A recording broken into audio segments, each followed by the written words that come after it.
উড়ন্ত পারভেজ হোসেন ইমন ক্যাচটা লুফেও নিলেন। Curtis Campher খুব ভোগাচ্ছিলেন টাইগার বোলারদের। তাকে এমন দারুণ ক্যাচে ফেরানোর কাজটা সবচেয়ে কাছ থেকে দেখেছেন সুইপার ফিল্ডার সাইফ হাসান।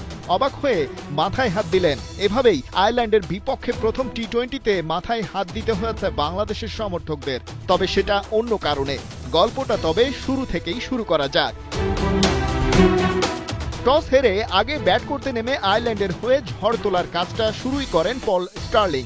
অভিজ্ঞ এই ওপেনার শরীফুলের করা প্রথম ওভারই হাঁকান জোড়া বাউন্ডারি। পরের ওভারে নাসুমকেও ছেড়ে কথা বলেননি।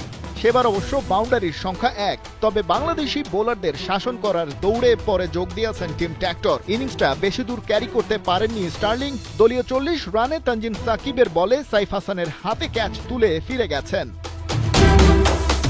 তারপরেও অবশ্য কমেনি আইরিশদের রানের গতি। স্কোর কার্ড সচল রেখেছেন দুই ভাই হ্যারি ট্র্যাক্টর আর টিম ট্র্যাক্টর মিলে। হাফ ডজন বাউন্ডারি মারে টিম তুলেছেন 19 বলে 32 রান। ভাইয়ের সাথে জুটি ছিল 24 বলে 31 রানের। টিম ফিরেছেন রিশাদ হোসেনের বলে তানজিদ তামিমের হাতে ক্যাচ তুলে। লোরকান টাকার নেমেছেন, একটা ছক্কা মেরেছেন, সাথে 2 বাউন্ডারি। শরীফুলের বলে ফেরার আগে 14 বলে তুলেছেন 18 রান। পরের ব্যাটার কার্টিস ক্যাম্পার ছিলেন আরও ইমপ্রেসিভ। 17 বলে 24 তুলে চোখ রাঙাচ্ছিলেন। তবে ইমনের ওই ফ্লাইং ক্যাচেই ফিরলেন দলীয় 149 রানের মাথায়। একপাশে ঠায় দাঁড়িয়ে থাকা হ্যারি ট্র্যাক্টর অবশ্য সমানে চালিয়ে গেছেন ব্যাট। তুলে নিয়েছেন ক্যারিয়ারের 7 নম্বর টি-20 50। 69 রানে অপরাজিত ছিলেন ইনিংসের শেষ পর্যন্ত। ডকরেলের সাথে তার পার্টনারশিপ 18 বলে 32 রানের। বোঝাই যাচ্ছে ফিনিশিংটা নিজেদের মনের মতো করতে পেরেছে আইরিশরা। 182 রানের টার্গেট একটু বেশি কি কঠিন হয়ে গেল টাইগার ব্যাটারদের জন্য?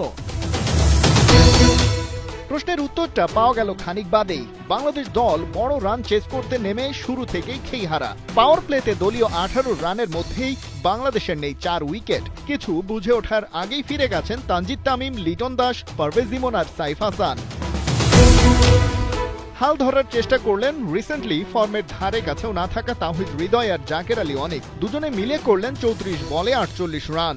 কিন্তু দিল্লি তখনও বহুদূর। তাই জাকের আলী যখন 16 বলে 20 রান তুলে ম্যাকার্থির বলে ফিরে গেলেন, পরাজয় যেন হাতছানি দিয়ে ডাকতে শুরু করে দিল।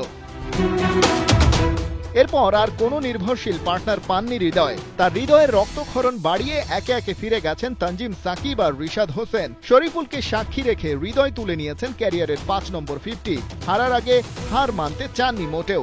দুজনের পার্টনারশিপে এলো 31 বলে 48 রান। টি-20তে বাংলাদেশের নবম উইকেটে এটাই সর্বোচ্চ রেকর্ড। আগেরটি ছিল 44 রানের। সেই পার্টনারশিপ ছিল জাকের আলী অনিক আর হাসান মাহমুদের মধ্যে।